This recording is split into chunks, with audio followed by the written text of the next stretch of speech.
Gina, Rio, dalawa sa original na Regal Babies. Ano yung mga hindi, ano yung kahit isa lang, mga hindi nyo makakalimutan kay Mother, mga natutunan nyo sa kanya?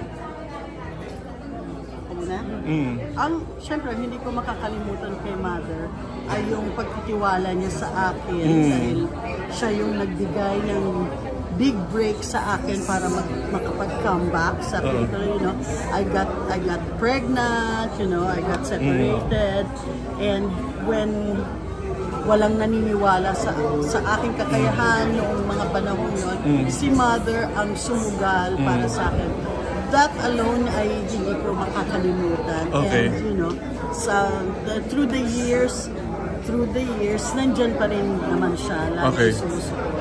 Okay, Rio. Ako, dito talaga ako nagkaroon ng, dito yung ugat ko. Yes. Homegrown talaga Regal. ako. Ang launching film ko, Discreciada, 1979, na isang batang walang kaalam-alam, pero pinagkatiwalaan, binigyan ng magagandang proyekto. Hindi ko talaga makakalimutan. Hanggang ngayon, nandito pa rin ako dahil sa kanila. Maraming salamat talaga, Mother Lily. Hindi kita makakalimutan ko talaga. Maraming salamat sa tiwala at pagmamahal mo sa akin, sa amin.